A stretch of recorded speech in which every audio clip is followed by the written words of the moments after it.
नमस्कार, स्वागत है आप सभी का। मैं हूं आपके साथ सुरक्षा दस्तगी। आप देख रहे हैं आरजे न्यूज। आरजे न्यूज में आपका बहुत प्रधानमंत्री का स्वागत आज रहा 7वां संबोधन। आपको बताते चले, हमारा देश कोरोना की वैश्विक महामारी से गुजर रहा है। भारत में रिकवरी रेट बढ़ चुका है। वहीं हमारे देश में कोरोना के मरीजों की संख्या बढ़ती जा रही है और लगातार लोग जागरूक नहीं हो रहे हैं। लोग बिना मास्क और सैनिटाइज़र का प्रयोग करे अपने घरों से बाहर निकल रहे हैं। प्रधानमंत्री मोदी ने आज अपने संबोधन में पूरे देश को एक बार फिर पुनः जागरूक किया। कहा कि अभी वैक्सीन आई नहीं है, जब तक वैक्सीन नहीं आती है तब तक हम सभी लोगों को जागरूक रहना है। मेरे प्यारे देशवासियों, नमस्कार। कोरोना के खिलाफ लड़ाई में जनता कर्फ्यू से लेकर आज तक हम सभी भारतवासियों ने बहुत लंबा सफर तय किया है। समय के साथ आर्थिक गतिविधियों में भी धीरे धीरे तेजी नजर आ रही है। हम में से अधिकांश लोग अपनी जिम्मेदारियों को निभाने के लिए, फिर से जीवन को गति देने के लिए रोज घरों से बाहर निकल रहे हैं। त्योहारों के इस मौसम में बाजारों में भी रौनक धीरे धीरे लौट रही है। लेकिन हमें ये भूलना नहीं है कि लॉकडाउन भले चला गया हो, वायरस नहीं गया है। बीते 7-8 महीनों में प्रत्येक भारतीय के प्रयास से भारत आज जिस संभली हुई स्थिति में है, हमें उसे बिगड़ने नहीं देना है और अधिक सुधार करना है। आज देश में रिकवरी रेट अच्छी है, फैटेलिटी रेट कम है। भारत में जहां प्रति 10 लाख जनसंख्या पर करीब 5,500 लोगों को कोरोना हुआ है, वहीं अमेरिका और ब्राजील जैसे देशों में ये आंकड़ा 25,000 के करीब है। भारत में प्रति 10 लाख लोगों में मृत्यु दर 83 है, जबकि अमेरिका, ब्राजील, स्पेन, ब्रिटेन जैसे अनेक देशों में ये आंकड़ा 600 के पार है। दुनिया के साधन संपन्न देशों की तुलना में भारत अपने ज्यादा से ज्यादा नागरिकों का जीवन बचाने में सफल हो रहा है। आज हमारे देश में कोरोना मरीजों के लिए 90 लाख से ज्यादा बेड्स की सुविधा उपलब्ध है। 12,000 क्वारंटाइन सेंटर्स है। कोरोना टेस्टिंग की करीब 2,000 लैब्स काम कर रही है। देश में टेस्ट की संख्या जल्द ही 10 करोड़ के आंकड़े को पार कर जाएगी।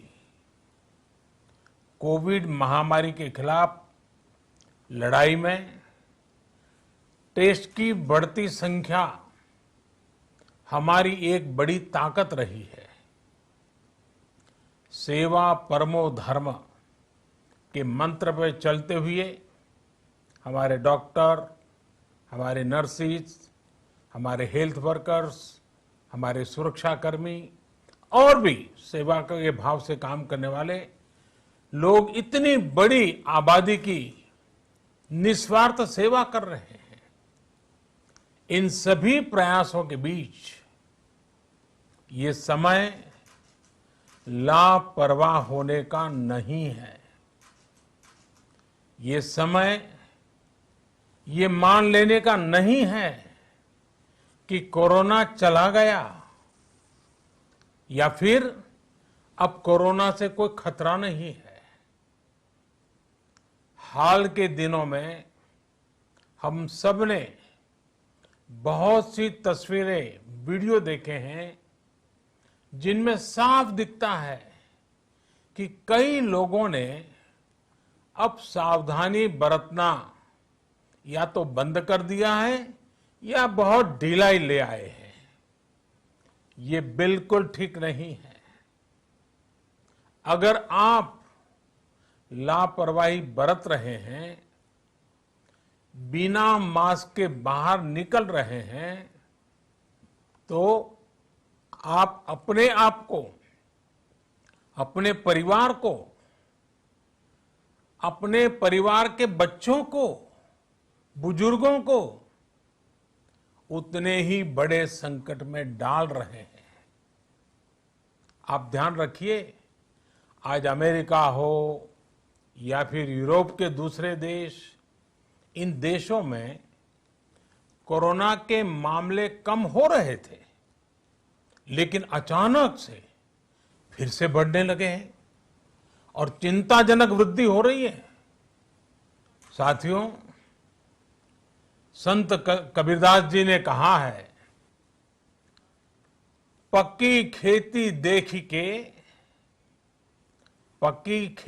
देख के गर्व किया किसान, अजहू जोला बहुत है, घर आवे तब जान। अर्थात कई बार हम पक्की हुई फसल देखकर ही अति आत्मविश्वास से भर जाते हैं कि अब तो काम हो गया, लेकिन जब तक फसल घर न आ जाए तब तक काम पूरा नहीं मानना चाहिए। यही कबीरदास जी कह के गए हैं। यानी जब तक सफलता पूरी न मिल जाए, लापरवाही नहीं करनी चाहिए। साथियों, जब तक इस महामारी की वैक्सीन नहीं आ जाती, हमें कोरोना से अपनी लड़ाई को रत्ती भर भी कमजोर नहीं पड़ने देना है। बरसों बाद हम ऐसा होता देख रहे हैं कि मानवता को बचाने के लिए युद्ध स्तर पर पूरी दुनिया में काम हो रहा है। अनेक देश इसके लिए काम कर रहे हैं। हमारे देश के वैज्ञानिक भी वैक्सीन के लिए जी जान से जुटे हैं। भारत में अभी कोरोना की कई वैक्सीन पर काम चल रहा है। इनमें कुछ एडवांस स्टेज पर है, आशास्पद स्थिति दिखती है। साथियों, कोरोना की वैक्सीन जब भी आएगी, वो जल्द से जल्द प्रत्येक भारतीय तक कैसे पहुंचे, इसके लिए भी सरकार की तैयारी जारी है। एक एक नागरिक तक वैक्सीन पहुंचे, इसके लिए तेजी से काम हो रहा है। साथियों, रामचरितमानस में बहुत ही शिक्षाप्रद बातें हैं, सीखने जैसी बातें हैं, लेकिन साथ साथ अनेक प्रकार की चेतावनियां भी हैं। जैसे रामचरितमानस में बहुत बड़ी बात कही गई है, रिपु रुज पावक पाप। रिपु रुज पावक पाप प्रभु अहि गनीय न छोट करी। अर्थात आग, शत्रु, पाप यानी कि गलती और बीमारी, इन्हें कभी छोटा नहीं समझना चाहिए। जब तक इनका पूरा इलाज न हो जाए, इन्हें हल्के में नहीं लेना चाहिए। इसलिए याद रखिए, जब तक दवाई नहीं तब तक ढिलाई नहीं। त्योहारों का समय हमारे जीवन में खुशियों का समय है, उल्लास का समय है। एक कठिन समय से निकलकर हम आगे बढ़ रहे हैं। थोड़ी सी लापरवाही हमारी गति को रोक सकती है, हमारी खुशियों को धूमिल कर सकती है। जीवन की जिम्मेदारियों को निभाना और सतर्कता, ये दोनों साथ साथ चलेंगे तभी जीवन में खुशियां बनी रहेगी। 2 गज की दूरी, समय समय पर साबुन से हाथ धुलना और मास्क लगाना, इसका ध्यान रखिए। और मैं आप सबसे करबद्ध प्रार्थना करता हूं, आपको मैं सुरक्षित देखना चाहता हूं, आपके परिवार को सुखी देना चाहता हूं। ये त्योहार आपके जीवन में उत्साह और उमंग भरे, ऐसा वातावरण चाहता हूं। और इसलिए मैं बार बार हर देशवासी से आग्रह करता हूं। मैं आज अपने मीडिया के साथियों से भी, सोशल मीडिया में जो सक्रिय हैं उन लोगों से भी बड़े आग्रह से कहना चाहता हूं कि आप जागरूकता लाने के लिए, इन नियमों का पालन करने के लिए जितना जन जागरण अभियान करेंगे, ये आपकी तरफ से देश की बहुत बड़ी सेवा होगी। आप जरूर हमें साथ दीजिए, देश के कोटि कोटि जनों को साथ दीजिए। मेरे प्यारे देशवासियों, स्वस्थ रहिए,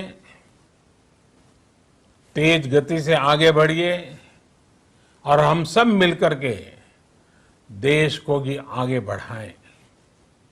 इन्हीं शुभकामनाओं के साथ नवरात्र, दशहरा, ईद, दीपावली, छठ पूजा, गुरु नानक जयंती समेत सभी त्योहारों की सभी देशवासियों को एक बार फिर से बहुत बहुत बधाई देता हूं।